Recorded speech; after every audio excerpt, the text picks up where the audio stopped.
যে ব্ল্যাকার দেখছি নি ঘুরতেছে, এখানেও ব্ল্যাকার আছে, এখানে ব্ল্যাকার আছে, ব্ল্যাকার বন্ধ করতে চাই। রেলের দুর্নীতি বন্ধ হোক। সবচেয়ে বড় প্রবলেম হলো রেলের ভিতরে, রেলের মধ্যে, ট্রেনের মধ্যে যারা চাকরি করে এদের হলো দুর্নীতিগ্রস্ত।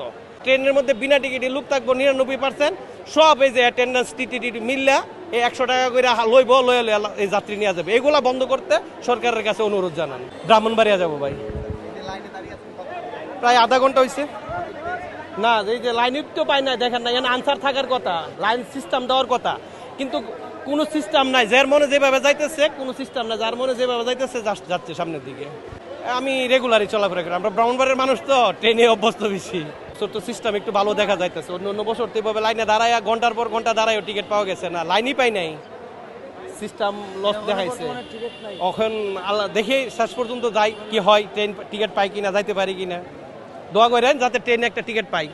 চাই রেলের দুর্নীতি বন্ধ হোক। সবচেয়ে বড় প্রবলেম হলো রেলের ভিতরে, রেলের মধ্যে, ট্রেনের মধ্যে যারা চাকরি করে এদের হলো দুর্নীতিগ্রস্ত। 100-র মধ্যে 99 হলো দুর্নীতিগ্রস্ত। ট্রেনের মধ্যে বিনা টিকিটে লোক থাকবো 99%, সব এই যে অ্যাটেন্ডেন্স টিটি মিললা এই 100 টাকা করে লইব, লয়ে এই যাত্রী নিয়ে যাবে। এগুলা বন্ধ করতে সরকারের কাছে অনুরোধ জানান। হাবার বলতে তো হাবারের যে বগিটা থাকে এটার মধ্যে আপনার একবার ইয়া করেন, ওইখানে দেখবে যে 99% আছে না, যাত্রী বসাই থয়ে রাখছে, 100 টাকা যাত্রী সব পুরা বইরা থয়ে রাখে। আমি ওইখানে কোনো খাবারের কিছু নাই।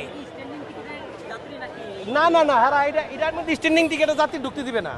এটার মধ্যে আছে না, এরা ওই যে 100 টাকা করে লুক নেয়, 200 টাকা করে লুক নেয়, এদের লুক গুলা বসবে। কাকা সিরিয়ালটা রাখেন, সিরিয়ালটা রাখেন। তারা 100-200 টাকার এই লোকগুলো আপনারা একটু দেখেন, দেখে সুন্দর করে একটা রিপোর্ট করেন, যাতে ভবিষ্যতে আমরা কিছু পাই, রেলের সেবাটা উন্নত পাই। না, এই যে ব্ল্যাকার দেখছি নি ঘুরতেছে, এখানেও ব্ল্যাকার আছে, এখানে ব্ল্যাকার আছে, ব্ল্যাকার বন্ধ করতে কোন। এখানেও দেখবেন যে আইসা ওই যে কোনো একটা লোক দাঁড়াইবো, আইসা বলবো এবং জায়গায় যাবো, এবং জায়গায় যাবো, ব্ল্যাকের টিকিট আছে 150 টাকার টিকিট, ওই যে আমার বলছে ব্রাউনবাড়িয়া 300 টাকা করে টিকিট বিক্রি করতেছে। এগুলা বন্ধ করতে কেন, এই দুর্নীতিগুলা বন্ধ করতে কোন। বাস। অনেক যাত্রী আছে যারা কোনো টিকিটই কাটে না, যে কোনোভাবে স্টেশনে ঢুকে যায়, ঢোকার পরে দেখা যায় যারা আসন মানে সিট কাটছে তারাও শান্তিতে ট্রেন ভ্রমণ করতে পারে না। এই জায়গাগুলোতে আমাদের মনে হয় যে রেল মন্ত্রণালয়ে যারা দায়িত্বে আছে তাদের নিয়ন্ত্রণে করা উচিত। এটা কমলাপুর মেইন স্টেশন, এখানে একটু নিয়ন্ত্রণ আছে, কিন্তু এরপরে বিমানবন্দরেও আছে, কিন্তু তারপরে যখন আপনি যাবেন জয়দেবপুর, ওইখানে কোনো শৃঙ্খলা নাই। এটা আপনারাও ভালো জানেন, আমিও যাই, যেহেতু দেখা যায় যে আমি সিটে বসে যাওয়ার পরে আমার ঘাড়ের উপর একজন চড়তেছে, জানালা দিয়ে ঢুকতেছে। এটা আছে, যেহেতু যাত্রী চাপ বেশি, এটা হবে, এটাই স্বাভাবিক। আর ঈদ, সো মানে সবাই বাড়ি যাবে, সবাই উৎসব করবে, সব কিছু মেনে নিতে হবে।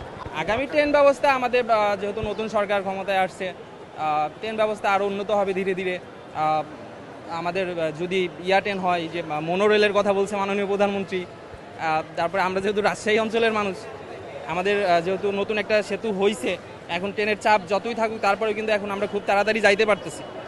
তো আমার মনে হয় যে আমাদের যে ট্রেনের সংখ্যা আরও বাড়ানো উচিত। যেমন বনলতা, 1:30 বনলতা, তো আমার বাড়ি যেহেতু রাজশাহী অঞ্চলে, সিরাজগঞ্জে কোনো স্টপেজ নাই, তো বনলতা আমাদের সব ট্রেন আমাদের সিরাজগঞ্জ হয়ে যায়, কিন্তু আমাদের ওখানে স্টপেজ দেয় না। তো সেই জায়গায় আমি দাবি করব যে বনলতা এবং যে বড় বড় যে ভালো ভালো উত্তরবঙ্গের ট্রেনগুলো আছে সব যেন সিরাজগঞ্জে অবশ্যই দাঁড়ায়। ঠিক আছে, এটা হলো সিরাজগঞ্জবাসীর পক্ষ থেকে আমার